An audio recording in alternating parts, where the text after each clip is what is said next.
It's hardly a surprise to see Manchester United presently being linked with the crème de la crème of European talent, from its most coveted starlets to the household names of Gareth, Bale and Antoine Griezmann. With the 2017-18 season all but done, of course the club with such a vast fan base is being paired up with an array of exciting names because for the media and transfer rumor industry it boils down to simple math in that AB equals C. The C stands for clicks by the gazillion. Just don't believe that any of it will happen, not in the real world, because it won't. Lazio's Sergei Milinkovic-Savic is not heading to Old Trafford this summer even for a fee way over his estimation.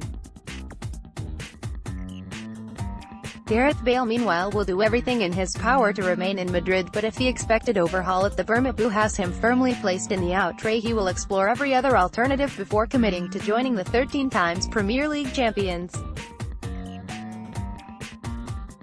Why? Because the institution that used to be any player's dream destination is now on a downward trajectory and in charge is a busted flush.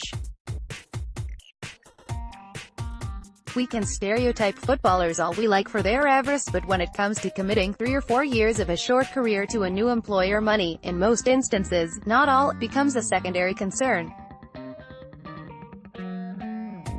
Whether you are already an elite talent or en route to becoming one, frankly it makes little difference if you join United, Real Madrid or even a club residing a tier below in terms of global status, because if your agent is happy with his slice and your wages exceed a ballpark expectation, then £190,000 a week compared to £175,000 a week is, to an extent, neither here nor there. What matters more, in that rarefied stratosphere of top clubs competing to pay an individual the biggest fortune, is which of those clubs additionally offers the best chance of winning trophies. Is it remotely plausible that United can secure a Premier League title next term, with their neighbours set to dominate English football for the foreseeable future and Liverpool putting together an exhilarating package to challenge that domination? Is a Champions League medal a realistic proposition should you put pen to paper at Carrington and claim that you owned a United top as a child? Or is it more likely that you would have to settle for an FA Cup every 2 or 3 years? The latter is hardly an insignificant reward, for sure, but in comparison to what is possible elsewhere it swiftly pales to a consolation prize. The world's most sought-after players don't settle for consolation prizes. Next up, the managers are assessed. If you're the next Paul Pogba, it would naturally greatly concern you what Jose Mourinho has done with real Paul Pogba. That could be you, a king without a kingdom. Similarly, if you're a free-spirited attacking dervish, it would be remiss if you didn't factor in what Mourinho has reduced Anthony Martial to and then compare that to Leroy Sané's explosion of potential down the road under Pep Guardiola. If you're a highly regarded fullback, meanwhile, it doesn't require a huge flight of fancy to put yourself in Luke Shaw's boots and recoil at the mere hypotheses. The latter example can be extended to almost any player that United are eyeing up this summer.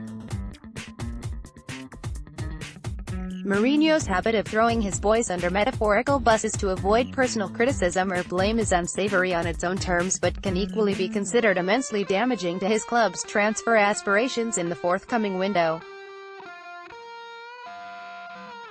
With some of the world's most thrilling guiding lights available, would you choose to work for a boss who is poison to the marrow? Who only looks after number one? Who traditionally implodes in his 3rd season in situ? Elsewhere, a number of other coaches genuinely excite. Lastly, we come to the playing style of a prospective buyer. Should you stay at that club for 3 seasons, that is upwards of 150 games, barring injury? Why would purposely choose to commit yourself to 13,500 minutes of being shackled to a stolid, negating mandate? Why would you opt for becoming a pawn in a never-ending chess game rather than being better taught in how best to express yourself? The reluctance of football's leading talents to join United is already very evident, and conversely the most prominent example ended up there. It was never part of Alexis Sanchez's master plan to actually sign for the red half of Manchester. His intention, his dream, was to reunite with Guardiola, and United was simply dragged into proceedings as a bargaining tool. It was a scheme that spectacularly backfired when City refused to play along and pulled out of the race, and desperate to leave the Emirates, the Chilean had no other option but to sacrifice professional happiness for a burgeoned bank balance. In doing so, he became a mercenary. In the post-Ferguson flailing of a once mighty club, United have had to resort on several occasions to overspending in order to attract the highest standard of players.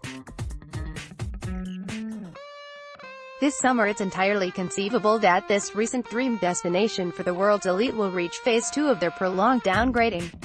A phase where not even the lure of lucre will suffice.